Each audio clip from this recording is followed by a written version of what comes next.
K Mukasa gemanya gangi omulungi atulabe najo sinziro kubanga otulaba nkwanirizaako eyakatwe gatako esaawe no era nga oli ku WOLOKOSO extra mu UG tusinzidde Kampala Uganda era nga wano tusinzidde olunaku lwaleero tuli Makerere. Olunaku lwaleero tugenda kuba tunyumyamu ne kanso Male Mabirizi gwogenda okubanga omanya ebimukwatako mu bulambalamba nga kwotadde n'enteekateeka ze ez'omusango gwe yatwala mu kooti ya East Africa. Mu mbeera eriwo olunaku olwaleero mubadde mwagala okumanya ebikwata ku Mawe era nga tuzze naye olunaku olwaleero negatako mu mboozi yaffe WOLOKOSO extra mu UG IBRAH Mukasa gemanya gange katonyumirwe emboozi y'olunaku olwaleero. Assalamu alaikum. Wa alaikum salam. Mukama yebazibwe. Njega lwaki obigattagatta. Salamu yongizeemu. No, bonna tubaketaringe fo. Nzemu salaamu. Njagala obuuze ku balungi abatulaba. Abatulaba nsanyuse okuba nammwe waleero. Wantunyumyamu nammwe nga tuwayaamu nga abantu aba bulijjo aba bannayuganda. IBRAH Mukasa ke nengina kusukunga nambuza ke nga tuli. Ke osobola okugidefininga ke they are great men of this nation. Siri nyali wasirisa. And of course linya nasirisa amanya gabazira mu ggwanga lino. Buli ke. Anyway, nze Male Hassan Kasim Mabirizi Kiwanuka. Agogo nagali ku biwandiko byo agali ku biwandiko gegaliwa. Kisinzira ku biwandiko. Because we try to use wali registration there are 25 characters. Registration yachi. Ebibuzo. Kati ago gali ku national ID yange. Ebibuzo. Gonnanga bwe gali ago ngabo gogete. Gemanya gange. Akati boyo bo kirije bali actually bafulumya akasa nembaga amalaga nembaga akati gali manji. Nembaga oboya kala hasule ndatu kuwe kadi na nembaga nedde ekyo kyamu. So mucho obe kukkiriza bali kuwadde ndaga muntu abiri. Fonts ziba ntono. Fonts ziba ntono. Okay. Awo gemanya gange nene ekirala ati. Amanya go tekakoma ku mpapula za buyigirize. Bozala abarongo kufuka salongo Mukasa. Harufuka salongo Mukasa yali bawo ku mpapula zo ddako kola. Ogenda n'olyongerako. Ndi salongo. Okitegeera. Njala tutunulire dio muntu lwe yejjako erinnya lye. Nkisinziira bobe yakuli ejjako waliwo ebintu bibi byanjawulo okuli ejjako n'okulyongerako. Bobe yakuli ejjako ogenda mu president Peter Didi Paul ng'olayira nga ogenda mu gazeti nze bakyampita Mukasa kati nfuuse musoke. Naye kyanjawulo nnyo obanga ogattako bugasi. Oyinza obba Mukasa n'ogende wammwe n'okola emikolo makutuma Kiwanuka. Kati eryo balifuuse erinnya lyo naye nga kayito bakoze eki toka abandoninze. So which is the easiest okujjako n'okwongerako? Okwongerako tewetaaga kukola bingi. Ogattako bugasi kusinziira kibadde erinnya ne balyongerako. Okay. Njala tutunulire waliwo embeera y'omuntu okukyusa erinnya ng'akikola ng'alina ebiruubirirwa ebikyamu. Kibawo era kyobola process bagifuula nzibu nnyo nti genda langa mawulire langa mu gazeti ensi yonna emanye kuba era olikodi omusajja ono yanzibanga yeeyita musiitwa yena yennyini yakyusa n'afuka katende. Kyobola process bagiteekayo birenga ki nga wabaawo olikodi eraga nti ono omusajja yali yeeyita katende yali musiitwa neyeeyita katende so wabanga yali musiitwa nabba abantu era basigala bakyakirondoola. Njala tutunulire gwe amannya ago galiwa gozaalwa nago galiwa ge weeyongerako? Sina mannya ge neeyongerako gonna ago mannya gange. Ago mannya gange. Ate nkira sinze neeyongerako amannya mu Buganda sife tugeeyongerako. Amannya bagatuma buki? Butuumi. Okay.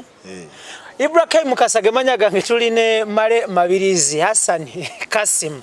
Tugenda kubanga tutunulire bintu bingi obulamu bwe misango jazze abinkana najo n'ebintu ebigwa mu kkowe eryo. Abantu bangi nnyo mubadde mulaba omwami ono mu mawulire more especially naye nga temumanyi his other side of life. So olunaku olwaleero y'ensonga lwaki tuli naye wano era nga tugenda kuba tutunulira ebintu bingi. Mwami Male, briefly Male yaani? Amanja ge kagambye.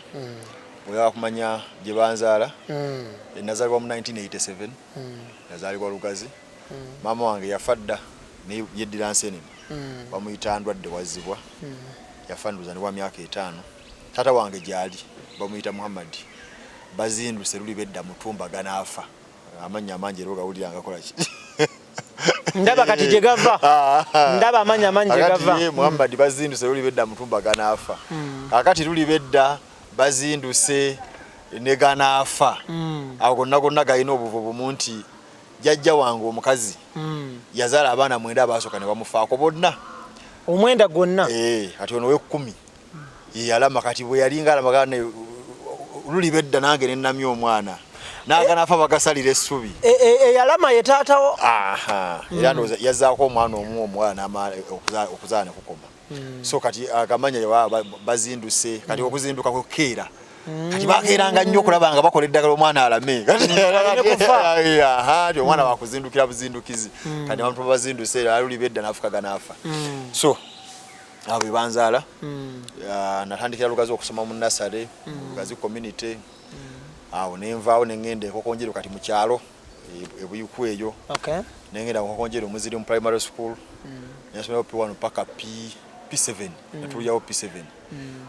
awo actually P7 awo ku Piero iwe nayambalya nengattaawo so okuva nasale paka P6 nga toyambalanga nasale nazambalako kuba mama yali nayambalako butusawo masanda butuso ubona sale bwa nabwambala naye kati bwe yafana bone buyulika kati byo mukyalo nga teri bya butus bwe jjajja muri munako yamanga batambula bigere byaffe kati nandira mu kuzambala ngenda kula Piero so ne first time ne second time te wayambalanga to wazambalira Piero si ne mu third time sazambala kati ate so wazambalira enako 2 twazambalanga enako 2 ze watula Piero ze wayambalira engato zinani yazigulira jajja yazigula twazigula ndoza ibonde ebbanga twafuna sente awo bazava watata tetugula kengatto inayoza azamasanda nezireka nyonga maize zali zijja kuoneka singa Piero yage tukanga siri smart ndatunulire engato zino chali siyo ku ngatto engato zino ndatunulire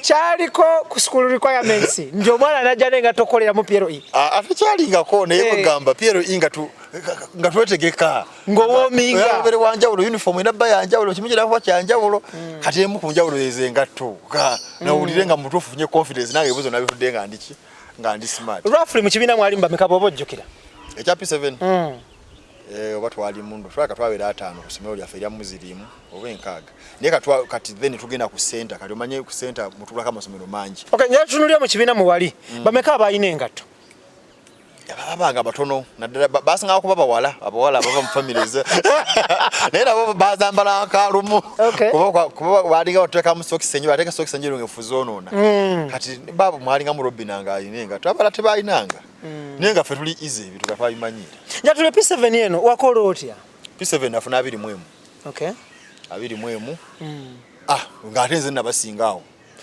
owa 21 ye yasinga kusomero yange ne kusibaide ne ku center ababuno obusomero obusinga wonnanga buntendereza nafuna 21 bana bayina 36 38 aya 36 zesemba 35 njala tutunulire wali osabyewa ffe twasaba n'okusaba from twazijuzanga ago machati ganna kuzina machati ge Kampala nabuli byalenga by'abantu bali mu masomero gali serious kati naye muzo lusubira kuyita bwa tosaba osaba chi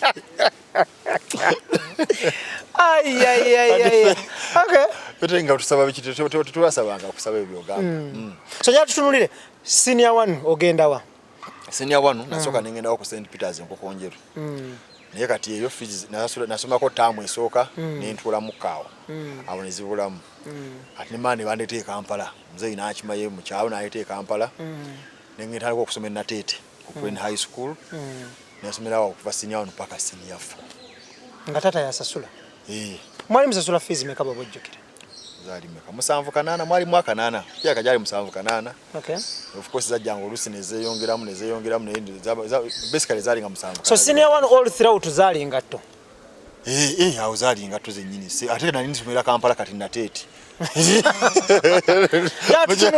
senior 4 wakola otya senior 4 nafuna 8 mu basic 6 awo na perform 846 846 best 8 nafuna 15 kati ku senior 4 kati awo ngeri byali ebye Kampala kati amwali muno okujjuza oyagala wa ogenda wa so wajjuzawa kati awo najuza kayempe muzirimu kama njuza n'ekibuli nawe alawo nalesenga kwagala kayempe muzirimu bona gira banga eri performing kati je najjuze yakasabya agenda okudda era waite nasoka ngano gende kayempe naye finally ningende kawempe kuba nina ba first choice kati 11 ningenda kawempe Muslim wakola combination nakola history economics Luganda ne Islam no fairing gocha ku last nifuna 25 government inakuwa ne 25 nalina gafuna damu first term nengafuna ko ne mumoko ne musili ande considering agongo ovaawo naye kati ngava kyega nti omanya abantu balowooza nti anti abamba twogereranga nti abafuna bintu babeera bakopye babeera bazima mirundi mingi so wali wagafuna mu ntandikwa naye gafuna dda era abaana balinga bogera nga kusoma jena somera olevo nga balowooza nti eri muntu asobola kufuna 25 nga tulaba amawulire tugamba bana bino bisajja bikulu byaddamu nnyo biki bali baunda abali baunda bano bakoppa bukopi naye nakizola nti just ebuzibu bubeera nti baba tebekiririzaamu oli aba teyekakasa nalowooza nti engeri gye yateekakasa ne buli n'abalala bonna bwe bali kyekyo nalaba so njala tutunuulire ofuna government scholarship government yakuwaawa Makerere kubeera gye najuza Makerere nga njagala mateeka amateeka nasaana kugagala mu 2-5 nga ni mu senior 5 inspiration evaawa eva ndowooza kufugira yalingawo nnyo mu byobufuzi b'ennaku ezo kuba byali biri hot nnyo Jukira Museveni yakyusa constitution yawo mu 2-5 Besigye n'akomayo South Africa akumoyo esimbewo nebamuvunaana repu efujjo nga lingi Black Mama nerumba kooti kati nga negoba abantu abalinga naye kino then nga naye amateeka gano then mumbuuzaamu kwa company banga nti amateeka nitukola bw'itya nga point si nnyingi era nezero nga muzei wange nti ndanga ogenda soma kikati nemuganja soma mateeka nagasobola nemugamba nalabi bubonero mbusobola kati okuva okusinya 5 hours third term nemberanga intention yange akulaba ngenda mfuna 25 ngene soma mateeka nali sagala funa ntono kwezo kuba jukira abawala balina ku advantage kati bomulenzi bofuna botandika okuzanyira mu bubonero obwo bokola ki oba wedde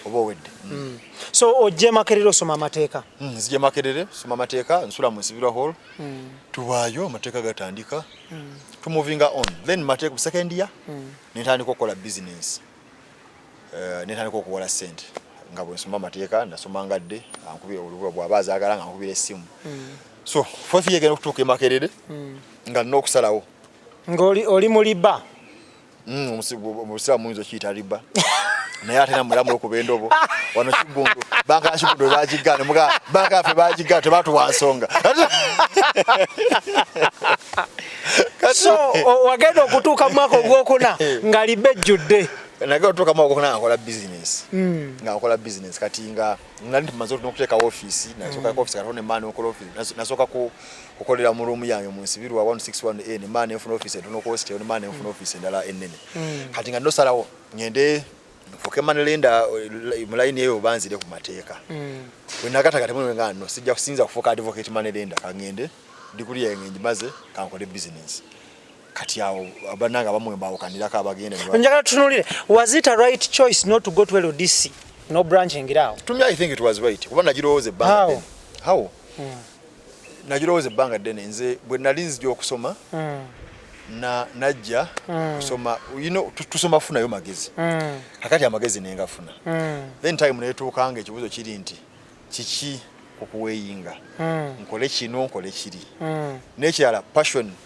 eriruddawa between the two of course passion y'amateeka nagirina because ogasoma teyaliki najja nkiruka okumala ebbanga nti njakola njagasoma nene ngambe newe ogata byonna kankole kiri kakati nze nation believing nti omuntu otuka mu round about onosalayo kubo lyokola ki route jodda because your round about esigala yetorola baka makubo ngana it's upon you to remain in the round about or to move out abolemera mbajja kukona ate wenza kuira ku makubo abiri okitegeera kati round about bwe yatuka nengamba kakati nze nkutte business okay njala tutunulire gwe nga atagenda ku LDC biki by'omyisinga in the line of law kintu kimu tebayinza kumpangisa gamba nti ngenze abantu bapangisa ngende mbawolereze nere kyo nakirowooza era nakinali nkimanyi nti LDC mezo mwere gatako kintu kimu nti basobola bakutendeka bakuteeka mu jaketi yaabwe akati yo omuntu ajja kupangisa wakusasula obukola bwoti abalamuzi bw'ekitiibwa akola bwoti ne bwoti kugamba amateeka go ku university mateeka gali jeno kwa LDC bakuteeka mu line jaketi yaabwe yakupangisa kyejo kyokka ndowooza so don't you miss that embeere eyokuba nti omisinga okubeera ng'oyitibwa advocate no it is by choice sagwa bibuuzo nti kati taliwo gandi bannayisinga kale nayita baita gye sigambye nze mu kusoma kwange ku university ne wane ne ku secondary ekyansomesa nnyo ebitabo nintuka no performing nalinga nti okuligulatinga ng'okyo okwejjusa nga nti singa sisoma nengwa njaga kale osanga nasoma singa nkola ki singa nayita ate ndi bwe ntuuka maaso nejavuwala nembera mwavu nga saasoma bitabo ndigamba osanga singa nasoma singa osanga singa ndiro ya singa ndiki ndi mugagga so the point nakola choice sejusa nesawa no segoma kuba advocate nasoma mateeka in the first place nafuna nnyo kama yampa nnyo okuba nti nava nkweje nava mama wange afute ku myaka 5 nangende kokonjero muzirimu bananga basinga bavira mu ejo kuba basinga bafuna 3 mu 5 ninzija nenfuka lawyer to that level ndoza nava nasoma ekimala njala tutunulire olunaku olwaleero mu misango jo do you hire lawyers no era ndoza badola banekikirira nzeka because lwache kuba mateeka nga manyi kwegamba ekikupangisiza motoka let me ask you Male okireta in the perception eyobutabibwa kasente koko yagala ennyo oba okireta perception nti you can do it yourself not perception ekikupangisiza motoka bakuba nti oyinaki motoka muba ne motoka yonga yesobolange sobogende e Kasese ayi lwaki opangisa lwaki olinya bus lwaki opangisa special ero jakitaka amafuta okoleki so si lwakuba nti oyagala kufirwa kasente ka bapangisa motoka ero akuba motoka yo wajigula naye wajiteka mu sente ogikola ki okugigula so ino okukolera so amateeka nagasoma nagateeka mu sente amanyi okola ki ogasoma so emba nagateeka mu amanyi ne sente ogasoma then galina okunkolera so tewali nsoma lwaki ate empangisa omalanga ate nasoma njala tutuddeko kati nnyo tuli mu generation oba tuli excuse me tuli mu generation oba era y'abantu obutamatira na kusoma ne ba upgrading people almost dying in school enteekateeka zo ez'oku upgrading ziri wako oli kuki teziriyo zirage nasoma na nnyo nefuna degree namba ataka tingakola business zatali employed sino nyanti njagala simanyi ngende government empo mulimo bangere kyo bwe kijipo mulimo ogwebbe ya kusoma namala nasoma na nnyo obudo omusigala bumala business asingana business ndi bwala nnyo so nasoma ekimala kyali kimala mu nyumba ya haji taatawo mulimo degree meka simanyi kuba haji abana balina ndi mama nyando afudde oyinza okosanga tebamanyi banyoko batono kakati mu mama omuzaalwa abana bameka mabiri bana ezera nza asembayo gwe last born abakulu bali kuki je bali buli omu ali ku omu yafa katuli basatu okay kati era buli omu mama yazala abalenzi babiri n'abawala babiri omwalo omu n'afa katuli abalenzi babiri n'omwalo omu okay buli omu ali ku bisala nnyo kubaleeta mu that is very good okay njalo tutunulire Male Mabirizi mufumbo owokuweebwa mu muzikiti oba ewa DC ewa registrar oba mufumbo eyakoma kukwanjula oba okukyala obukyazi kubinate kuli kiriko kiddemu omulundi gumu kubinate kuli kiriko because obuze ekibuzo kyali wadde obuze ekyokubi ate kati yaki obuze mu kusooka soza kumuza ndi mufumbo siri mufumbo oyina abaana bameka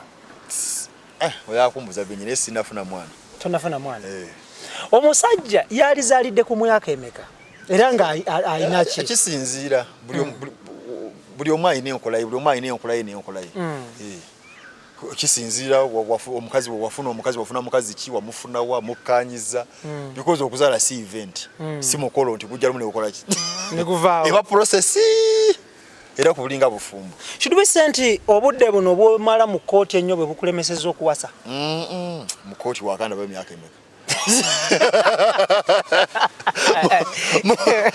because ekisinze okutunda male sinti yasinga mu kibiina sinti awola nnyo sente naye kisinze okutunda erinnya lyo misango yes neera so omuntu wagambira nti obudde obumala nnyo mu kooti ne bukulemesa okuwasa banga siddene mu kooti embale abasinga gye bamanye twagendeyo 2018 na fighting 2017 December ntukoza 2018 ogwokuna ebirala ebya Kabaka abantu bamanyiramu na fighting 2016 se yes nsonga ensonga endala zange nyizo bano bonafu bagona wano oba ziri personal ndowoza. All right, IBRAH Kasagemajaga tuli ne kanso Male Mabirizi tunyumya musajja ali so interesting mubadde mu misinga nnyo emboozi ye naye nga olunaku olwaleero tuli naye agenda kubanga addamu ebibuuzo. Mu interview zaffe zino every question necessitates an answer. Era ndowooza buli emu gy'obuuza nkikuziima. Njawulo eriwo nti waliwo answers obayagala oba zesikuwanga basi zaagala nze public yezaagala. Naye buli kimu nkiddamu. So njala tutunuulire olunaku olwaleero mu famire gy'ovaamu famire ya basiraamu osomedde mu masomero g'abasiraamu okuggyako Makerere University. Makerere University naye eri secular egatta eddiini zonna. Anti kati ekyenjawulo ekigiriko. Erina omuzikiti erina. Njagala tutunuulire ebweru eyo oluvuuvumu lugamba nti omusumba Solomon Male muganda wo. Si luvuuvumu ndowooza I think nakyogera. Is it true? Ekituufu actually ye mukulu waffe ffenna abahaji Mutumba ye mutabani waffe ye mukulu waffe ffenna abahaji Mutumba. Okay, njala tutunuulire how come ye musumba azaalibwa omwami omusiraamu naye baganda babasiraamu nga ggwe? No, I think eddiini buli omu asalawo kyakola ki kyayagala. Male ekisooka maama we si musiraamu. Ye first point nti obukojja bwa Male si bw'abasiraamu. Okay. So secondly waliwo bingi era eka oyinza okwesanga nga engeri gyakulamu yali emuteekateeka kufuuka ekyo.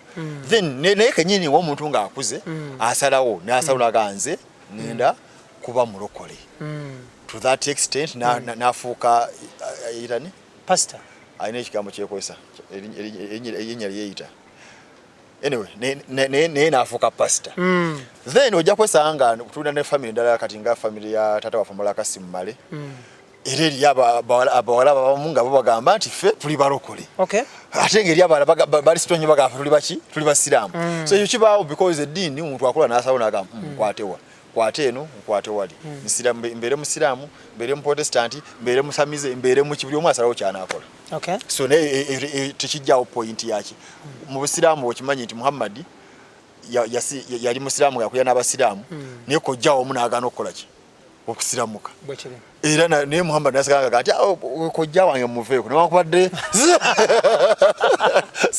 si musiraamu. Njagala tutunuulire omusumba Solomon Male abadde nnyo mu kubbinkana ku nsonga z'ebisiyaga n'ebintu ebigwa mu kkowe eryo. Omuyimiririddewo emirundi emeka mu struggle ze? Otegeeza ki muyimiriddewo emirundi emeka? Omusumba Male kisooka muto wange emyaka mingi. Sorry, mukulu wange. Emyaka mingi. Kati sigenda kunyumiza buli kibeerawo mu famire nti munnaye lwe bamukwata egindi twakola kiri lwe bamukwata egindi twakola kiri no. But point is we are family members. And I think ogenda mu bingi ebisingawo kiyinza okuta. Okay, have you been obaddewo ng'omusupportinga mu struggles ze? Kyobuuza kyenganya tera kyoddamu era okubuuza kati mu fashion endala.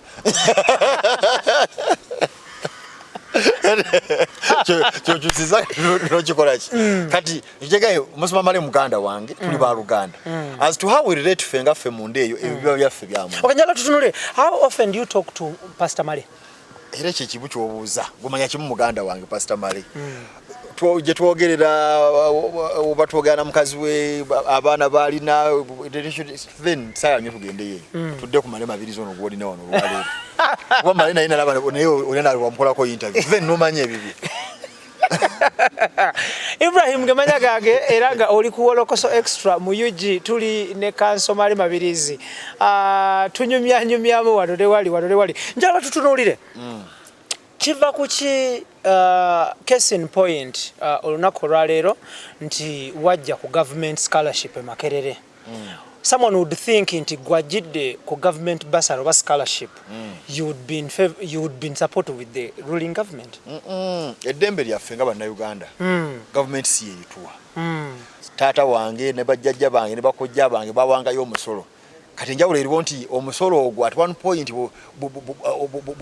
bw'ofunayo omwana omugezi gudda mu family ne bamuweerera ne bamugamba genda osule ku nsibira nywa amata lya kiri. Kati actually ku side endala ekyo kyekimpa amaanyi okukola byenkola nga seebali angamba inene case na kino kyatuuka ekyokuba lawyer bannayuganda bye bakikola ki be bakintuusaako. So lwaki si paying back by doing kyendowooza kyekirina okukola ki okola. Okay. Njala tutunulire nga tuzeyoko katini wali ku business. Otandika managing company. Capital avawa. Capital? Niwe sogera gyava naye natandisa mitwala 5. Naye nga nazifuna through family means. Ndifuna mitwala 5 netandisa ekyo. Okay. Mu business yo kuola sente eno waliko mawulire ngo binkana n'omuyimbi Mathias Walukagga. Si mu business ya kuola sente. Walukagga kyali lwaki nalinzi bakiri akubinkana. Kwali kundibula. Walukagga na problem yange naye yakundibula. Nendo za yasanga samwe ya nangamba munaye ndeka bichi nenga tunamunga na busy nengamba kale nkulese. Yandebula ya limba yakuba nandebuli ya musobulize bwanga we bwali. Ani mu luyimba luno. Simu banja. Mwakuyitira kagwe ensonyi. Abakulebudde. Yabandebudde. Atya. Omanyi kagwe ensonyi. Akola ekintu ekiri criminal. Akola ekintu nga kuzza musango. Kati okuwabira Kabaka sikuzza musango. Okuwabira Kabaka demeri mu constitution nti abantu bona bali mu mateeka benkanankana era atamatidde na munne nga bakayana tamukuba manja tamukwata mataya amwabira muki mboga za mateeka akati singa nasanga Kabaka ali ku mukolo nenga ne mwambule kanzu n'ekiteka waggulu nalibadde kagwe ensonyi naye ziraga nti olina ensonga zisikanya naawe nkuwa waabidde jangu tukole ki tubinkane omutuufu ayitewo omukyamu asigale ebbali ye point eyo. Andi Walukagga okuvaayo yakikozesa bulumi ng'alaba Omuganda lwaki ate Omuganda awalamba. Walukagga tansinga Buganda. Atya. Walukagga yayimba n'olimba amannya ga Kabaka ensavu n'abiyimbi ugambye eze ndi Muganda mama wange wansene tata wange wakobe jjajja wange ali minister Mengo actually jjajja wange Kasimale yasobola kuba minister omusiraamu Mengo. Mu kika ky'Ekkobe ndi nze omu ku bakulembeze mu kika ky'Ekkobe. Actually Kasai no na minister mu office yakati kika ky'Ekkobe kati Walukagga tansinga Buganda mukulu wa kika ayina bamu obwassa obwassa buveeko mu kikaki kuba Buganda buva mu bika mu kikaki akolayo mulimu ki awo simanyi kati abo tebansinga Buganda naye bo basakanyiza ne balowooza nti bo balekana bulekanya actually nze alwana Mengo okufuna capacity obusobozi obugirwana mala kubanga ndi munda nnyo nayo nga mmanye enkola zazo bwekola ki kati otansinga Buganda naye busakanya omuntu male mabiriza Omuganda ku maama ne taata ali ne mulayini y'obukulembeze mu kika kye anaabuuka atya ensonyi okuwaabira omutanda. Sinaabukanko nsonyi okuwaabira mutanda. Nakola kye nnina kukola okutereeza system ya Buganda. Abantu ba Buganda babanko batumbaavu by the way. Kati ono Kabaka Mutebi wa 30 mbameko omanyi. Simanyi. Naye ali wa 35 naye ali mu 3. Ali mu line ya Kabaka Kintu. Kabaka Kintu yajja tya mbuyinza. Omanyi byafaayo? Nedda. Yawakola otalo olw'ekiyeekera ku Kabaka Bemba. Nawamba entebe. Era balagamba kintu yava mbuyisimanya kintu yava mbali. Yagenda mu Ekizairo. Bemba yafuka na kyemalira. N'abonyabonya abantu. Ne baga tojja tufuka nga batumbaavu. Tuganye. Ne bavuunike wakula obutalo paka yebaluwangula era jjajjange ensere ku kalamazi yatandika ekika ky'Ekkobe y'omu kubakola ki kubaali abalwanyi ab'amaanyi nnyo okulaba nga bavuunika Bemba bavuunika Bemba kintu najja ne demokurasi n'ayita olukiiko badde tuteese nga tukole tutya najjawo bannakyemalira mu Buganda era Muteeso asooka yali abukomezzaawo obwannakyemalira obwo ne bamutuma mu Kabya nga buli kyagira asalawo obusazi abantu abakayabwe ne balekera okujjanga mu nkiiko busooka yali bali bamuta mu Kabya kale balekera okujja mu nkiiko ne bagabaye basajja nti bakyajja naga sibo saabasajja abantu bakooye efuga biryo bakukooye nagati basajja bankoye bayita tuteese bajja tuteese kati n'akyusa n'abayita ne bateesa ne bagati omusajja oli kati Muteesa mudde mu lukiiko kati atoloza yavaawo ebintu bino byoyogera birina we byawandiikibwa wobisoma babalina ababikunyumiza mwe ebirimu nze gwe nakola Oluganda ku 11 ne ku 11 naye ne bwogera ebitabo n'obinoonya ebyabasaapu era bijja kwogera Muteesa afuuka atya Muteesa era Nakawa obaita Nakawa wava watya Muteesa asooka oluliro lwasooka lwali bbanda akati bwe yadde kati ebbanda yakola effujjo lingi nga nakyemalira kati bwe yadde Nakawa n'agenda ng'akyuka kati n'agamba bwe nali bbanda Nakawa obukambwe Nakawa nze bwe nali ebbanda ayaga nti awo Nakawa kati basically abantu ba Buganda tebagala nko system ya gundi nsibirwa bamutta Katikkiro omanye ekyamussa nedda taka tinsibirwa yeko baana n'abazungu ne batwala ettaka ly'abantu njagala tutunulire Ofiringa lawsuit eno against Kabaka. Taata wo yayogerako naawe ku mbeera eno. Nze bwe nkola ebyange taata wange nze nakula. Yamperera ne nkola ki ebintu biggwa. Kati ye ayinza bali ndowooza ze endala nange mbana zange. Actually ye nga ye ayinza batawagira ku actually Kabaka sasa kwa kumwabira kutaka baide lwako takali mwawuli. Nazo kamwabira ku kika kya kobe kyenyini nyini. Ndwaje. Ngalemeza akensowole. Ensowole zafuka kika kya kobe kuva mu myaka jedda ne tuziwangula mu 2019 nazigoba. Kabaka nasigala nga aziremezaako. Ne mwawabira paka oyazigoba. Nogo nagwo abamu tebagwagala abekika ne gundi ne tata wange. Nene bagamba nze ninga muvuzi wa bus. Sifayo kubasabaze bebogera. Nina kubasabaza mbatusewa bulungi gye balaga. Era ne batuuse ne bagoba ensowole na mama afika kati yafuga mutumba. Kati sifayo bala kyayogera nze ekyange kyakulembera kuloza kuba kati tata wange ayizo batagera mpawabire Kabaka. Naye ali kujjaje bamuzika takali ya Kabaka. Kabaka yakatugwe wandisa atugweko lizi. Mbabuuza lizi bwe ligwako nga ebijja tubisengula. Yebo yitulemo okusasulako buli mwaka ng'okola otya. Kati bino ebintu byaffe biri serious bya bujjajja bwaffe.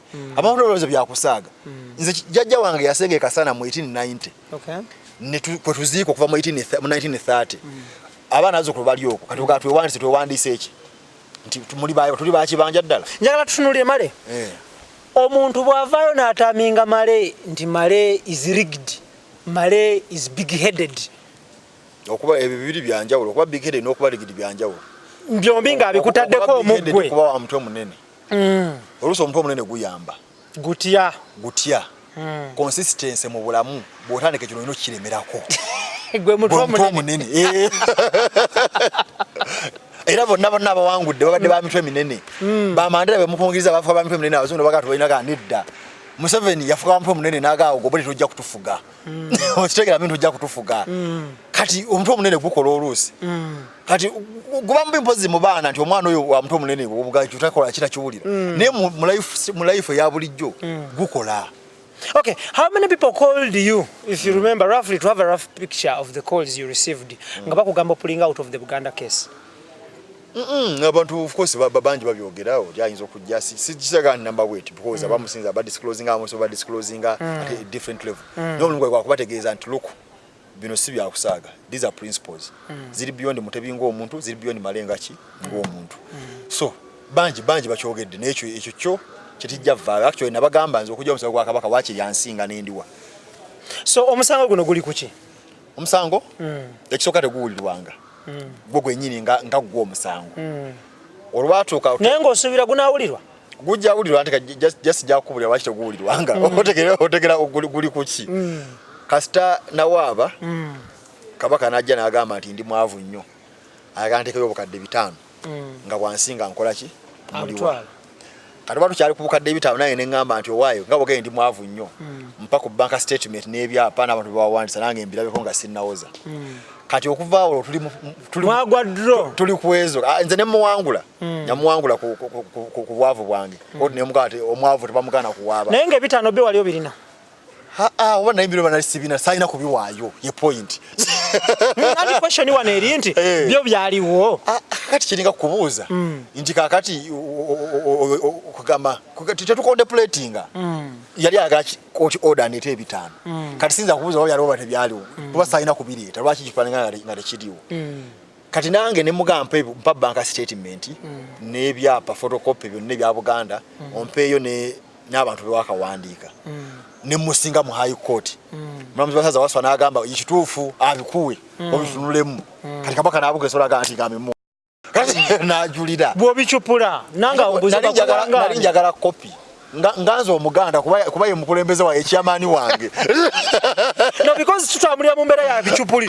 okyupulirawe ebyapa by'abaana nali njagala copy kooti etegere bulungi nti ebyapa biri bwe biti bantu bwe bati baliko kuba njagala kooti abantu abaddize sente edagire Kabaka abaddize sente zaabwe zeyabajjaho nga bamantirandi road okitegera atulina omumanya baziteekayo ddi kwa county number sente zino ezogerwako ez'abantu abali bewandiisizza gwe wewandiisa nze sinze naye genda mu byakiyayi kiringa kugamba naye bakufera kuwandiisa omufere ate omufere amala kufera okumulwana olumwa otya obulumi obutali ku mubiri gwo tebuli ku mubiri gwawe butya nkugambye nze obijja byajjange ali mu Sirunyomo biri ku ttaka lya Kabaka tulinako ebyalo kyakumbi kyalo kiramba ekyakasana mwawandiisaawo batemunnaba nze line yange bwe bamanya abadde bakibawo nze line yatulina kwewandiisa era n'abasinga ndowooza bambanzikirizaamu ababala bagala bagende era ettaka lyaffe Kabaka twamuteresa byapa byaffe because kasi ne point here awali ebijja bya mwe temuwandisangayo bali olwanirira baacha abawandiisa oyagala kujemesa abantu ekitegeeza Kabaka musemateeka akawaliro namba 5 kaga munnayuganda yenna waddembe okuwaba omusango okubanira eddembe ly'abalala Osemateeka ayibali abantu abamu tebeetya abeetuula kati ku muntu kwa Kabaka ani anamulwana buli omu atyo muwawaabira besimanyi magulu nnyondo maaso mmoja bonna bamutya kati nze gwe baweerera okusoma amateeka nze mbaga nti nedda ono bakwadde magulu nnyondo bitubwa tulimu okuma bintu byaffe alina kubitwala male ani akufandinga movie zino zonna z'okola nze siri mwavu ekisooka nkola sente zange esooka zensooka okukozesa azilonga ziba zimala kati ku Kabaka zaali zimmala ku Embale zaali zimmala ne ku Supreme Court Embale ku Supreme Court abala banyambako abatono benasobola okuyita muti owayi neetaagayo sente okunganya ka pick up k'ebiwandiiko neetaagayo kino kati mpozi bwe ndabye nga tezimmala mu East Africa mu Arusha wemba calling down ne baga abannaye mujje mu nyambe njagala tutunuulire someone would think there is a force behind you etali disclosed okuba kunyooma no kunyooma kwennyini kubanga omusajja sokolineko male someone would think there is a force behind you because honestly speaking what defines male ekiva eki amaanyi ago galiwa male agakuvuga kugambye okukunyooma ebbanga erisoose obadde ombuuza nzaani ne kugamba ekisooka nasoma ne nsoma mateeka ne kugamba ekisooka nasoma mu masomero ag'ebbe ekitayi nga mpeerera ne kugamba jjajjange yali minisita ne kakati kuba kunyooma nti seesobola mbwera waliwo alina okumbeera emabega lwaki ambeera emabega nze seesobola nze nasomera bwereere kyogamba bajjajjange ne bakitange sente ze banteekamu zaali za bwereere ndi wa luyongoyongo nnyo nakuwanirirwa njala tutunuulire male at the end of the day oyagala ki mu bintu bino byovuga byenjagala mbiteeka mu mpaaba zange eza kooti twengenda mu kooti Embale nanjja kusazaamu tteeka ekyo nali njagala ku Kabaka njagala kooti egambe ettaka sirirye era addize abantu sente ze yabajjako byo byenjagala in your entire career wakawaba emisango emeka emisango si mingi kuba mpaba mu capacity zanjawulo let's have a rough picture nyinza okuwaaba nga MK Creditors Limited company yange oba MK Financials Limited company yange nyinza okuwaaba nga Managers Association of Uganda nganze sabawandi sabamanelenda nyinza okuwaaba nga managers union lusemisango janjawulo siza ku account na wabwejiti kubeje musija ng'omuntu wakawangula emisango emeka on you on me ngolesemu ejja company era nayo account nzibu yakola kuba omusawo gumuwizo mu application nga 5 no wangula ke 3 no fiirwa ke zimu amu no wangula wamu nogira nenga kyemmanyi mpa emisango giringa ligi ya mupiira timu efale kikuba tekitegeeza mu tebaji kubamu bajikubamu wamu ne kale tutunuulire which surpasses the other okuluzinga n'okuwininga kyemmanyi mpangudde nnyo okusinga losses yes so esente zino zebakulirira gyoba owangudde ze zifacilitating ebinaddako tewali nazirawo zibandirira emisango egisinga because litigation simuludde mu bbanga ddene ekifacilitating ekisinga obukulu ekifuga emisango gy'empaawo oba n'ekirala gemaanyi ne passion gyenkiteekako nti one erinnya lyange liba ligenze erinnya lyange bwe ligenda olina okulirwanira okulaba nti erikola ki nga teriswalirayo kati yes kati kyenva nkwata ze nandikwanyemu omukazi ze naligenze nempumulamu nenga owaayi kanziteeke wano kuba abantu basakanyaza empaabamu naye abantu bangi batamiira balina abakazi bana balina bikisereza nga zigendereyo njala tutunulire okukwana gwe okuwa percentage ki ey'obuddebo okwana ate kuliko budde bwosanga omukazi w'omugambira nkwagala nakanyo nagano banakola ki tekulina stage tekulina male ojja kunzisa bomusanga wonna bomusanze mu taxi so oyina line gyogambye wano nogamba nti esente ze wayitadde kukwana abakazi goziteeka eri abakazi balya nnyo sente of course bali expensive ate oyinza omukwana ntola kyomuwa Without mentioning a name. Omukazi wakateekamu sente nyingi zaali mmeka? Ate nzibala. Without mentioning ate nzibala. Let's have just a rough picture of the money. Nje milioni yange emu emitwalo gyange abiri emitwalo 8 zaali mmeka? Sizibala tuveewo. Tuba painting just a rough picture. Tuba painting ekifaananyi. Nga nzimwadde mulundi kumuleka kati Samli ebbanga lyo wamala ng'omukwana. To mentioning alinnya for privacy. Just tuwe buwi muwendo gwa sente. Najjanga muwako. Kugwe n'omugatte n'ogaani ng'oli bwana agamba nti ennyumba eno roughly ngitaddemu milioni zange 4. Roughly. Roughly omukyalo oyo bamuteekamu sente meka? Ndowooza bukadde. Ndowooza nga 7.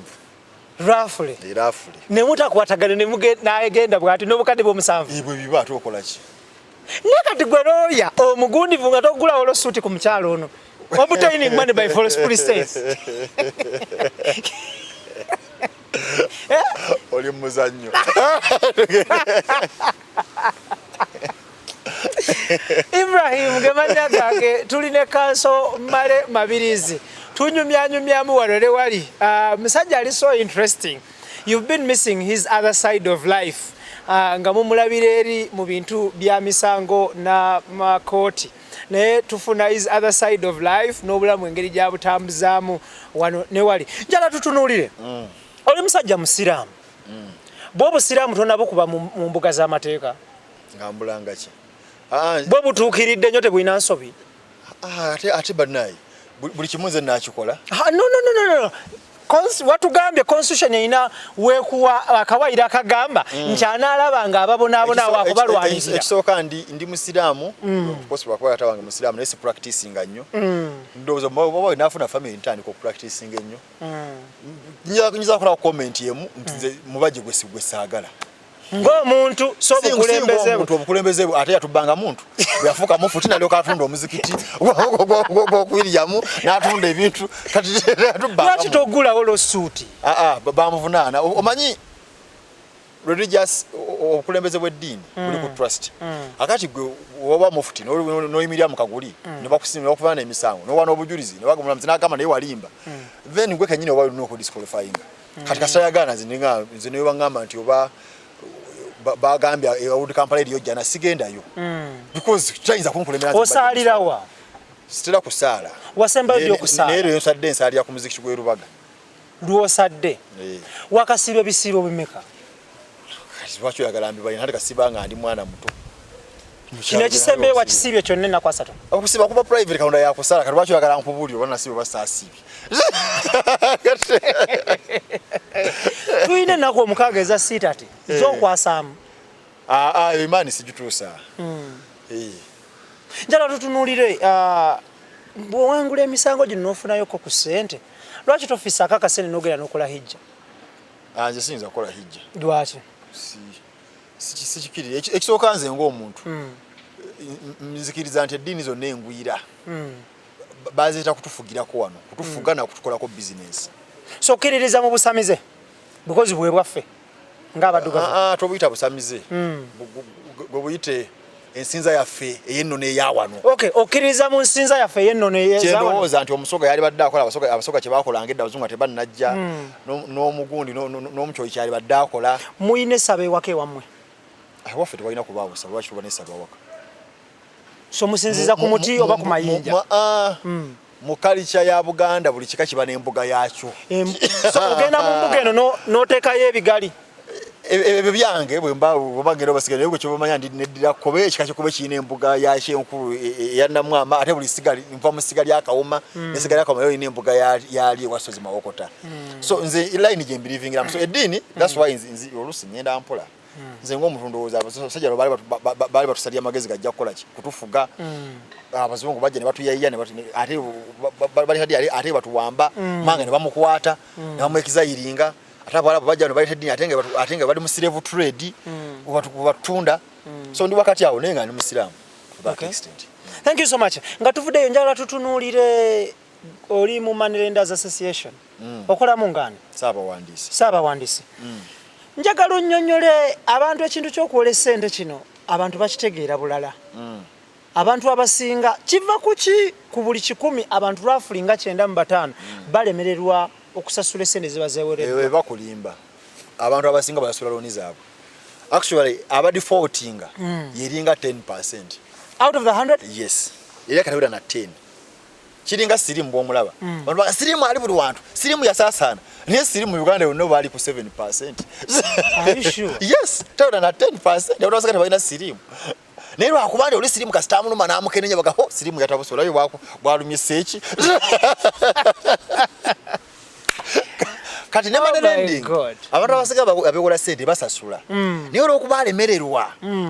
Abawaza amatunda makage bagatutte biki kati yawo kibaga ukibaloza muti abewola sente zibalema nenga abasinga tezibalema abasinga basasula lwakubali basasula ekimu kubetokosa mu kuwola sente confidentiality ndi bwenkuwola tewala ina kumanya nti nakuwoze kibeera kyama era ku office ojjawo wekka Uganda munegala wonga nzigala wongoze wala munne kafunye ngosasula ngogenda era buli manalenda bwena bakatebitawo bye era sende ezisinga ziva mu kukola ki mu basasula kuba okutunda ekintu ky'omuntu kuta business tadda njala tutunulire scenario kyejisako bamanalenda sininga omuntu alese sente alese balance abiba bya bulimba bisika bya bulimba kuba abantu kyendogera kino tokiwulirangako anti kyekikwata ebyo bagenda balimba ngayo gambye ngayo baganda sirimu ali buli wantu ekisooka manenera basinga buli omwalina ofiisi ye ofiisi eyo zibanzi ate nekirala balina amasimu manenera alina bawola sente abasinga aba ayagala sente ezo zidde n'amagoba age kati for example nze sikola nkondagano yantunze amagoba gayibwe kati nyinza oziseera naye nga mmanyi ojja kuzimba kati bya bulimba kyobula era twatesa n'okuteesa twali tukola ekisooka bali bakola mugeje tubagamba nti sente Buganda nti abuze genda ku finance oziteekewo Ministry of Finance genda oziwe mu kakanizi kiteka kirigamba gundi permanent secretary kati mulimu regulation nti bwogamba nti abuze tewali kugombolola ekuwa receipt nti ndeze sente za gundi yabuze siralaba yagendayo tekera 2 bogeja kiti ya 2 tisiraba nga yagenda kwa mwakanizi nti uno yakoze eki so ebintu ebimu omuntu kuba omusajja omukulu okuwulira mbu wasinga ennyumba y'okubukadde 10 ne bagitwala oba oswala kono ensonga y'okwekwasa ati yekweka yajjako essimu naye nga ebintu abasinga balimba endagaano ewandiikibwa kifo ky'ogamba nti muwoze n'egamba atunze nakyo mwe kiri mu buwaayiro emenya mateeka era fena tukikanyako emenya mateeka endagaano ina kuba kiriya nnyo nti gundi mpoze gundi sente bwezitya bweziti ku magoba bwe gati emenya mateeka kati gobogera mu kintu ekimenya amateeka ate kati sikusubira kukaaba kiringa genda gula malaya ku kkubo okimanyi malaya kimenya mateeka ate kati bwakubira wizo genda ku polisi ni malaya biwetiya kulakola suuti ate yashi mwana mbadde mu irigalite zammwe obadde omugula obadde kati yebyo kati gweke nyino kimanyi kimenya mateeka okimanyi totunda ttakajo ate oba kusayininga okoze eki otunze kati atukuyambe tutya gweke nyino bera bino nti sebo nze kuwewola sente mbulya bukyonna kye weetaaga naye nze kuwewola ki sente yes okay njagala tutunulire do people default you gwe as a business of course sente ziwolanga sente ziwolya mu company oba defaulting of course as a business was defaulting Hile oli bwa defaultinga solutions ziba nyingi omwoyizo omutunda ekintu bakira n'okitunda obano n'omulanga paka omutunda wamula n'omutwala mu koti tutulia scenario wampole milioni 10 nsinze nyumba yange eri worth milioni 5 bwogitunda ne wasifikirayo ka balance ngoje ezo zimpa kisinzira ku ndagaano niye muteeka nsobola okuddiza naye obuzibu obubaawo oluusi ogenda okutunda ng'omubanja nyingi ebbanga obudde bwonna milioni kati nga 8 ate kati nga wamutunze 5 nga gwo mubanja Wero sigala obanja. Of course amagoba gasigala gatambula kuba sente ezo bwesigaza gwe nali badde sizikola ki sizimuwa. Eddiini ayogera ki ku sente zino eza gundi? Eddiini ayogera ki ku kuwola n'amagoba? Ddiini ki? Eddiini zonna. Kati ate nayogera ddiini zonna. Oke kale obusiraamu bwogera ki ku nze ndi ku mateeka ga Uganda. Obusiraamu bwogera ki ku kuwola? Nze siri seeka kati seeka ye bwanaagi walija kubuuza seeka okubuli kibwogerako. Nze ndi muwozi wa seeka. Okyebalamye. Ate kyebalamye.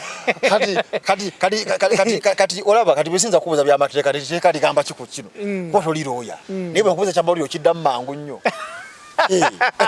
Tuli ne Male Mabirizi Kasim munnamateeka atenga manelenda ekigambo kino manelenda lwaki wekigwa mu matu g'abantu kiwawaaza nnyo amatu nekireeta n'okwennyamira mu mitima mbisakanya mana nenda kitegeza muntu awola sente baziwoze kuva ku Yesu paka dini wani mateka ga Uganda bafune eteke kadde male ne ku Yesu bawolaga era bali bawola kuba abantu bafune ebizibu nga wetaaga obuyambi bw'amangu kati niyo mudawe musakanya na wano mu Uganda eteka Malanders Act yabatukolirako nga tebanaita mpya yali ya 1952 ne kujimiro y'abazungu abantu bawola sente before the independence ateka bachikola mateeka kati okay all right njagala ngatuvire tunulire male emisango gino jojja owaba case in point omusango gwa age limit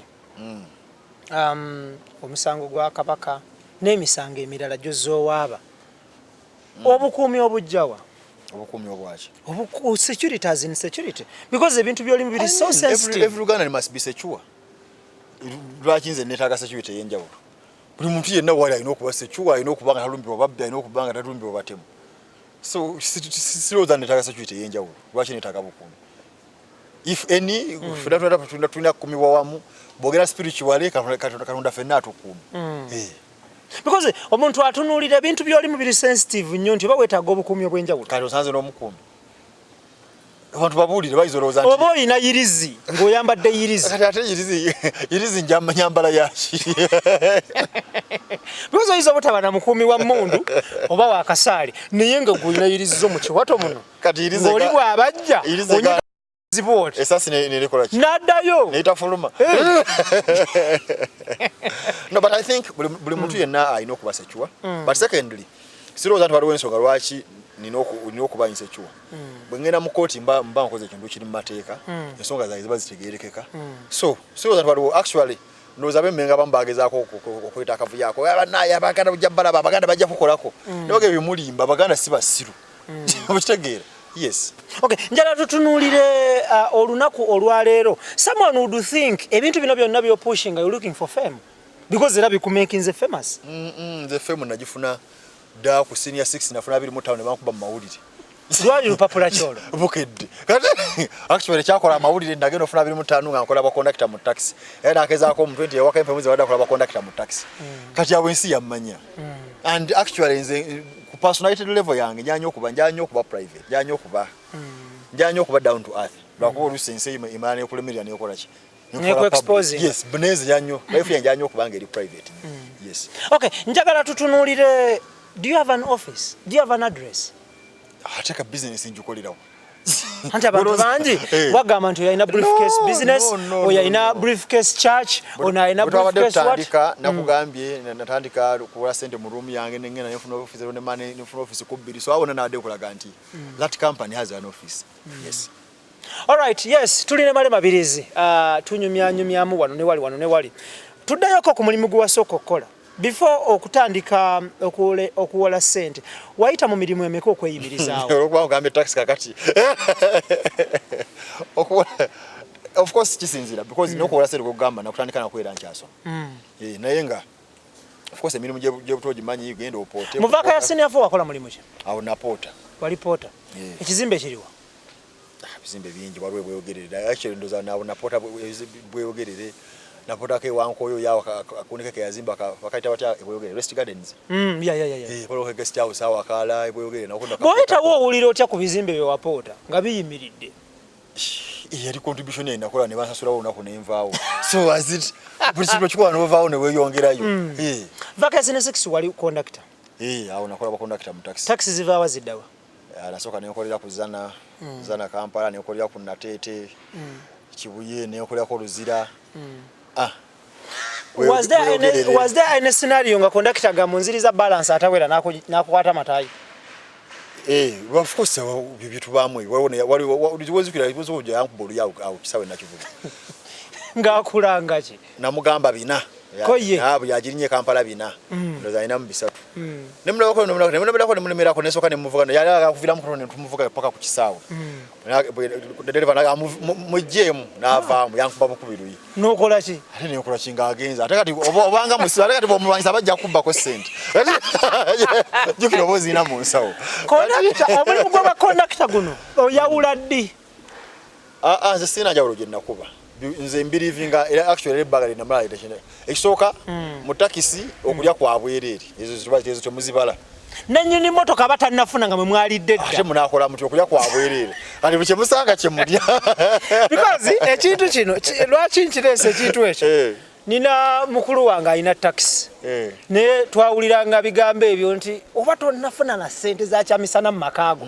bonga bakusedde babuwegedde bwe bati lwaki kubanga ffe tukola ffe tusooka okulya njagala ti okulya kwa bwereere kyoyagala kyolya kati wali soba lwaki nnyo oyawula ate n'ekirala kasita mumala okunyuka ssente booza nju leero era dereva akusasula okusinziira ku sheya gy'okoze eki gye mukoze ku olwo so ogenda ogatagatamu nakigatamu nga tewali mugaso gwakwawula n'ekirala obeera ani ize nnyo omanyi obeera nawe kennyini oba guilty nti ssente wazitoddeko so nze byannema njagala tutunuulire taxi ebeera ya conductor ebeera ya driver dereva yaba mukamaawo dereva yasala bani atuulayo bakutya kutuulayo ani atula ku luggi era omunyiiza gaga your worst experience mu taxi gagambe ekyatokeera your worst experience mu taxi kikugambye yali yakunkuba luyi naye nekyaya nti ene tewabanga diabetes badereva abo balimba nnyo era waliwo neyanguza oluggi kiberu ate namaana yeefuula yaluguza senemeka jali mitwalo mukaaga ate ate nga alina muganda we nakola nakubya n'atekayo muganda we nga tonajjayo ssente zo alinazo teyazinziriza nga ambuzaabuza so naye nebibaawo nebibuzo your best experience mu taxi no of course yampanga daily survive nti omulimu gwokola nomanya nti nja kukola era bonna aba serious nja kunyuka n'okumu ekitundu nja kunyuka n'ebiri era osinga abalaba bali abasigadde ku kyalo okwo because jukira nagigendamu nga mvudde musomero ly'ebbeeyi kawempe muzirimu kati abasinga abalabanga kyakusaaga naye nga at least nga mbaamu n'ezange okusinga okukola kyokubeera obubeezaawo kyesigambye lwaki ngane mu taxi maybe ekiyinza okugira nti survival yange mu secondary yafuuka nzibu nnyo okuva senior 3 kuba mu senior 3 bangobe wake nateete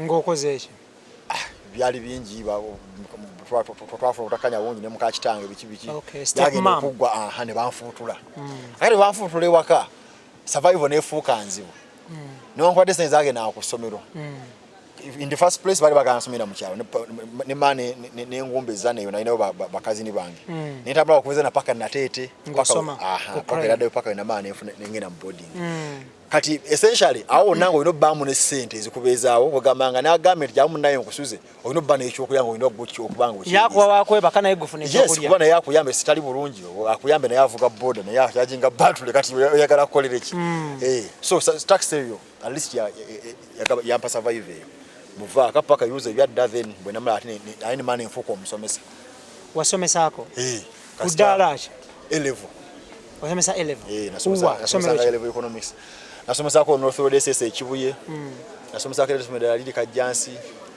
nasomesa waliwo netera ekibuye nasomesa kusomero mungi awo olwo osasulwa pa lesson oba monthly asasulwa nko monthly nasulako pa lesson actually pa lesson njawulo ebaawo nti oba nazifunanga ku wiki naye nga pa lesson nga sente zikola ki nga nzibola nti lesson bwezija ziba bweziti kuba nali expert nti nali 25 more of a consultant nga nzijawo buzine nembabuulira ebigenda okujja nasemba kusomesa ndoza ku Makerere Highway College paka we nabivaamu ki ekyakujja mu busomesa obudde ndowooza bwali butuuse naye neetaaga okuwa obudde business yange y'okuwola ssente njala tunule people get inspired ku mirimu gye bakolera nti akola ku TV so getting inspired n'akola TV nowa radio bwe bangi tubalabye gwe towa getting inspired gula taxi taxi yali gundi yali short jane neneyongerayo okay how does it feel okubanga tokozesebwa nti of course simanyi but of course ekisinga okubaawo independence nti okola kyokola kyoyagala naye era kijja ne cost nti nowakubadde akozesebwa yabashuwa tajja kufuna ssente oba kampuni ekoze oba tekoze yatekufuna omusaala gwe naye ffe bw'oba aguweeyiza olina okunoonya rent olina onoonya buli kimu so kibeera ku ggwe buli kiseera obanga afeyiringa so ibadeni eriwo so newakubadde kikuwa peace of mind nomanya nti nkola bweti naye waliwo the other side of it nti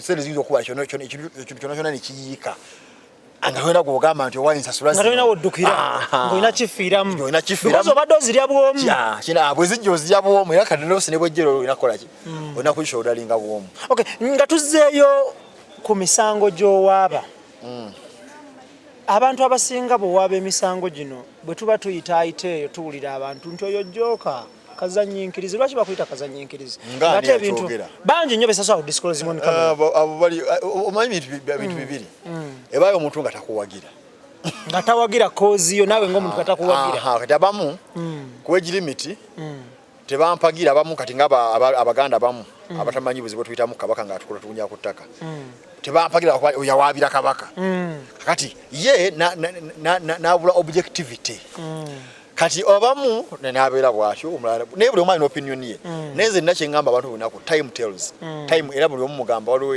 munabali yaŋŋamba nti mabirizo wabidde kabaka bagenda kugula yajja kukuwa ssente ne mugaa time will tell time emaana ekola ki neyogera kati time amazima gamaana gavaayo so bw'oba olaba nga ndijjoka olaba ndijjoka nga mbaalejja ng'oyawula waani musajja mu bonna ani jjoka atali ki atali jjoka oba olaba nga ndijjoka Supreme Court etuuka ng'oyawula waani ki atali jjoka oba kyampita jjoka nga kooti egamba kabaka muwe bank statement muwe ebyapa muwe register so awo amazima ngakola ki omusajja ali serious so nze ebimu sibifaako because ebikola bimaana ebikola ki. But do you think people think you a joker?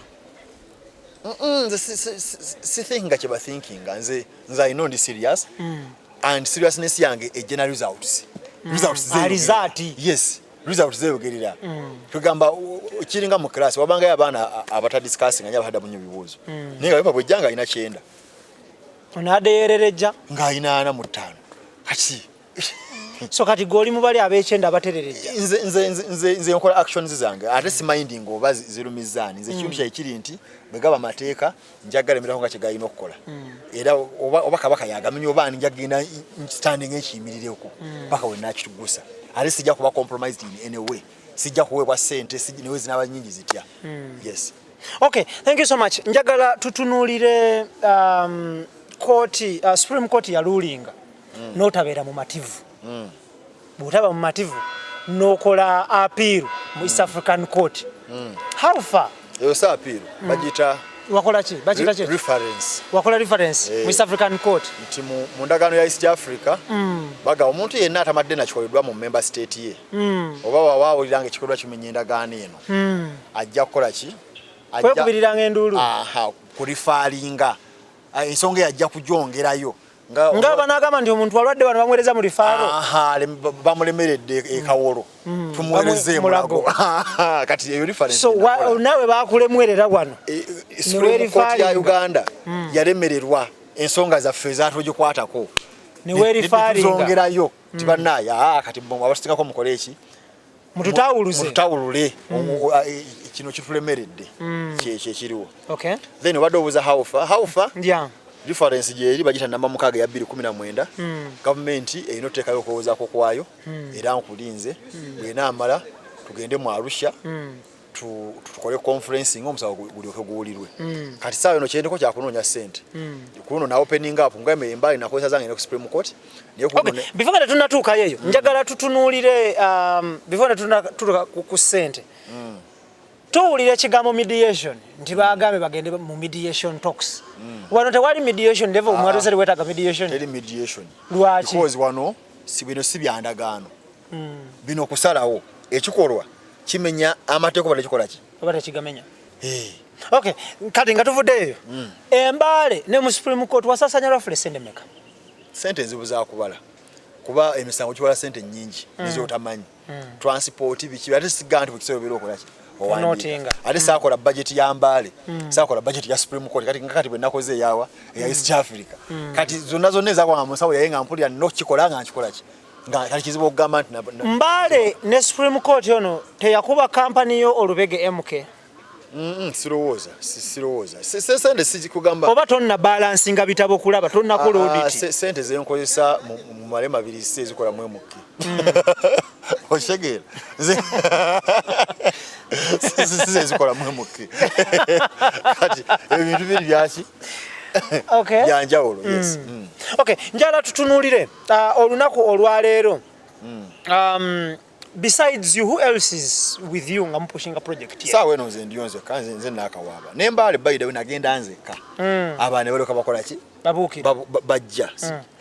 siku kijja kuita kubona bayine dembo kola ki to come on board nje ku Supreme Court nagenda nzeka ne negative akolo sate ne lukwago I mean ne wa MPs kati nze saawe eno ninze bana negative bana negative n'omusajja omwali enkoko ye ekyo kikulu nnyo okay njala tutunulire ogenda mu East African Court ndi mu East African Court already watuuseeyo dda wateekayo reference yo so stages zo musanze difference yeno bantu bayizo difference oba okay let's have katufune a close up ya gundi ne weta ba close up nnyo kyeki ne kitabo kye nateekayo mu East Africa muri ensonga za izenkola ki ze nawabayo okay this booklet is of how many pages is it 395 317 pages so kino kya kusomwa kyonna ate ekyo kitono kye kisooka tugateekayo ebirala kuba tulina oteekayo ebyali embaale n'ebyali ku Supreme Court tuteekayo n'emisango so who is going to read all this gwe mulimu gw'abalamuzi era kiringa n'abalamuzi ajja kubuuza nti oba n'obudde wabujjawo bukola interview eyo naye gwe mulimu gwo oba olina okukola ki gwe mulimu gwabwe era babeera balina obisoma wavuga pick up y'ebitabo n'ogitwala ku Supreme Court saagivuga nagitula mabega nagipangisa kyakyakutuuza emabega oli ote tebayinza obibbako nali okuma bintu byange ate kati mba musiru ntya okuddira amaanyi gange gonna ne ssente mbireke mabega ate nze nkole ki nsobole kwaliko bitabo nga bimeka mujjamu obutabo bwali kandabe bwali busobola bwali 15 actually bwali 15 were all those books read bwali of course babisoma ekiriwo nti zali copies there were copies of a document of several so each booklet contained of how many pages zali zivalinga wakuba buli kamu okisiza kyotaddemu omuli pleading sibazaawukana omuli obujuzi kibakyawukana naye nga wonna twalina page ntwala 3 n'okusoma naye ezo zali kopi 10 kati kopi 10 abalamuzi basigaza kopi 8 babalamuzi 7 ne registry kopi emu then omuwabi n'otwalemu ne government n'etwalemu kati wala nti ebintu byali bingi abambalabuzi banawandika biwandika sinze nabiwandiika lihodova apire bamu ebintu bimwawoze okuva mu kooti yawo ajja compilinga kati jaso embale yokka bitwawoza ku mizinda bimwala bimbali byaliko page 18 mu 88 kati kole mu kopi 10 gattako ebya Hansard bikibikiso that's why bitu babingi abantu ne abantu manyira ndoza abasinga bakitegeera nti ensonga za constitution ziri serious si bya kusaaga n'okuzoza kintu kiba kigumu okay male njala tutunulire kino ekintu okikola ngani nga munnauganda mu kawairo namba 7 akakosho kagamba mulimu gwa buli munnauganda okuuma ko semateeka n'okulabanga bw'aba azanyiddwako nti azibwamu amaanyi ng'akozesa amakubo gonna atukothera constitution kyekola ki olwaleero luno do you have trust in parliament nedda why ekisookera ddala nze just imagine ba MP tebakyateesa ebyo batukaanako kasaba gena mukokazi waga kino kibaawo ngajjanga akiyisa andi tugenda na majority democracy of course democracy oyo aba ne checks and balances that's why tugamba for twagana ebintu bye UK ebya South Africa bitwasinga okugana South Africa tebawonda muntu bawonda kibiina of course ekibiina kitekayo amanya tetugamba nedda tulonda muki muntu tutuma ahead ibula tukutumye gendo tuchikirira kati so oli abayagala ibilozo bikole ki kati n'ekyo ngoki ebyo na byali badde singa ne parliament yenyini kwate we yali badde nga etegereke ne kwate ya parliament yafa gati gwafuka muyeye kuka ziringa enva ne weziba nungi baneebo ojuze entamu ne rufuka rujjulu kukikola ki kati Uganda no ngabo jabuno bwayo ne abantu milioni 4 ebihana babaka ebinamu 45 okitegeera kati gwafuka rujjulungu gwo omuntu omwolowooza osobola okukyusa ebyo byolowooza nti bikyamu ate omuntu omu banna Uganda. Have you ever met the president? I have never and I will never. Because cries zozino before taking them to court, I think I would be of a view to meet the president. No sharing na ye obutali mu mativu. Awero wadde mpisi kuwoza katali. Should we say ebintu bino nawe binakolebwa ne biterera in favor of you. Obo tubanjashe. Mubachi bana Uganda. Bobo koledde ebintu ng'ebyamagera. Ayo nange mbeera mbyokoledde. Ne gwanga lyange lyabasenga bange lyabakojja bange lyabajjajja bange. Siri mupaka siri masinale. Siri mu Cuba. Okitegeera. Siri mu Cuba nti najja wano ne gwanga lyange. Buli kyenkola mba nkyekolera ku lw'eggwanga lyange. Yes. Njala tutunulire. singa omusango guno mu Arusha eyo bagukuwangulirayo kyekiddako mu Arusha eriyo kooti bbiri esooka n'ejulirwamu bampangula kwesooka nga njulira oba mpangula ku yokubiri nga ndaba ekiddako at least ekisooka kyo kiri clear. IBRAH Mukasage manya gange tuli ne male mabirizi tuwayawayamu kiwanuka mu nnamateeka owaayi waliwo ekintu kyenjagala tuviireko ddala before nga tetunnayingira Arusha by osmosis nga tetunnagendayo physically njala tutunuulire okkiriza nti Kabaka aweebwa obuyinza ku ttaka lya Buganda lyonna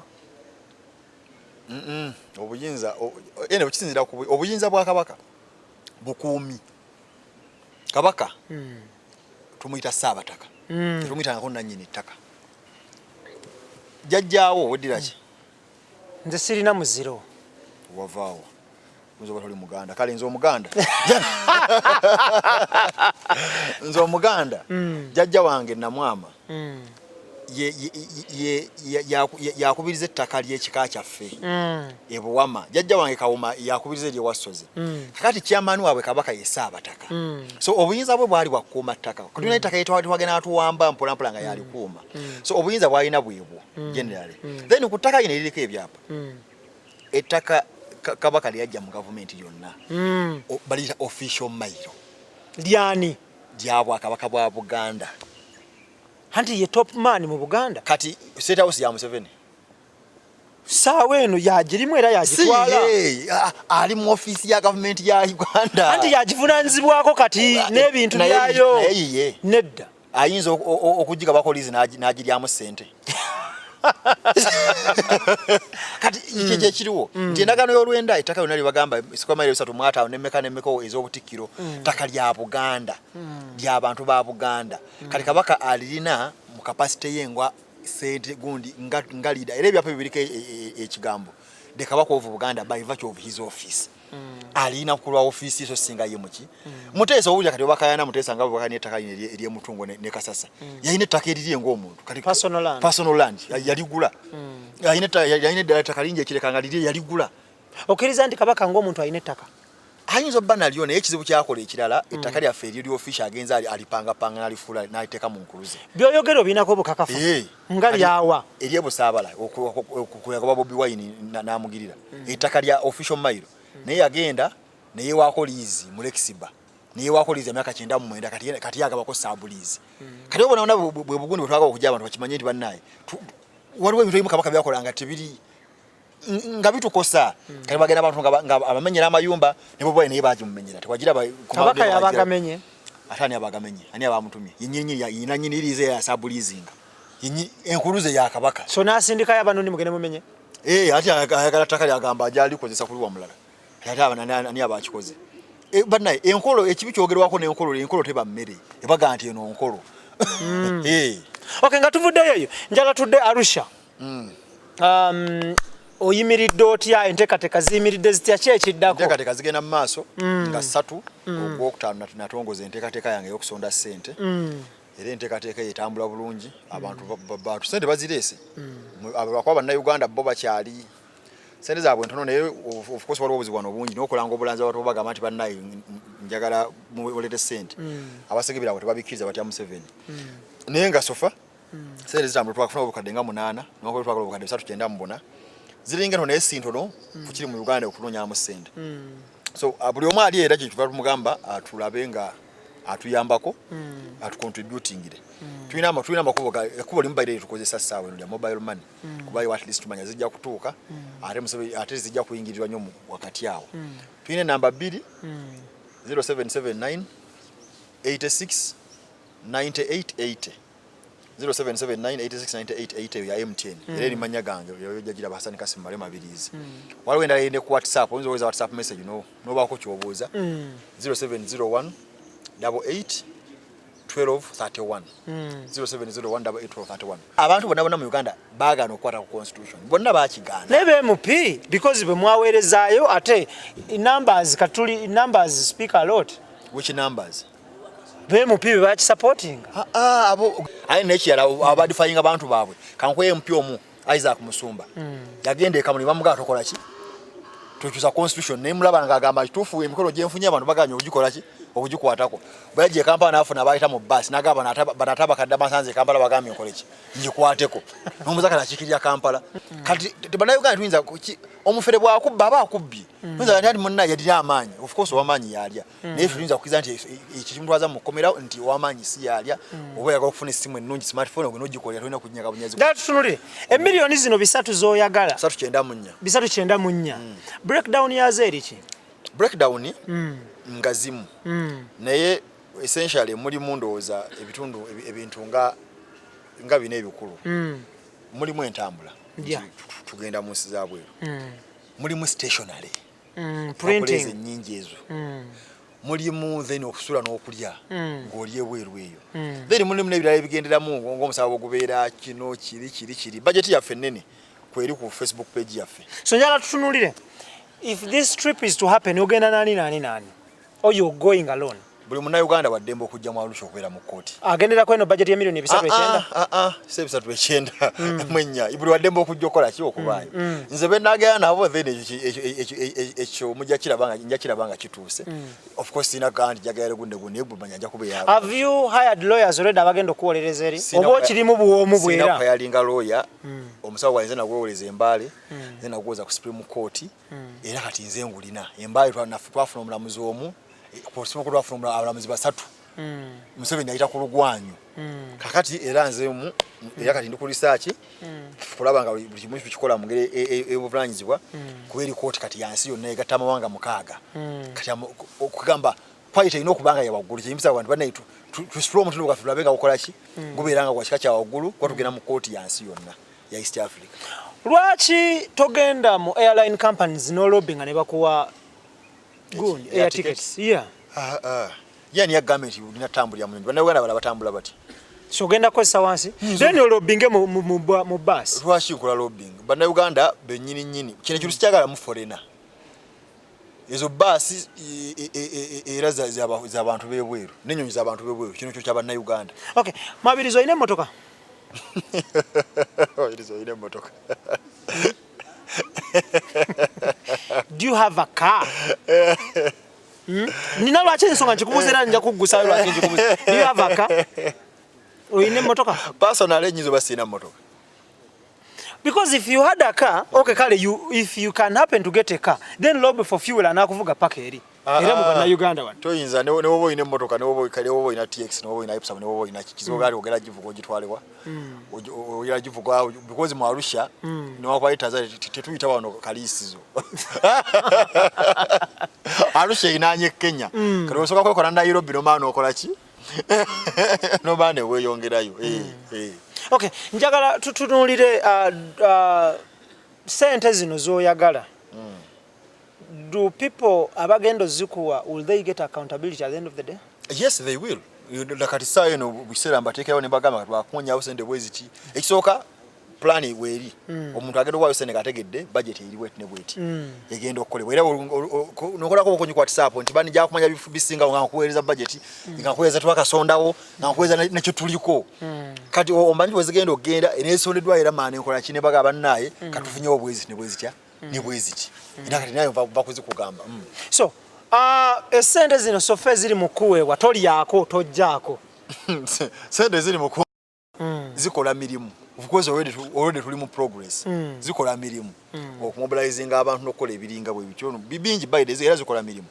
luli nagamba nali Fort Poto nali Kaba nali Kasese nali Mubende awo naona mobilizing abantu sele zikola mirimu printing egenda mu maaso research egenda mu maaso ebintu bingi bigenda mu maaso okay ngati video njala tutunulire mali mabiriza how do you spend your free time yange njala nyo theater ndakuba kati okuva najja mu public eye olusi bifukira bizibu ti abantu baba kutunulira nnyo oyagala nnyo okulaba emizannyo giri live ate saagala film by the way njagala abantu benyini nga bakola ki nga babizannyawo ng'obiraba so when is your free time when I'm free time young is when I'm free do you create free time or free time happens or is free like time when happens when mpulira nga ndi free ebikola sibina nga sina bimpressing nnyo yo yenyine manager ebero automatic mu drive eno gy'olimu eya Arusha how is the response of the public response ekisoka system ekintu ekyagala abamu balowooza nti South African Court terina buyinza bukola ki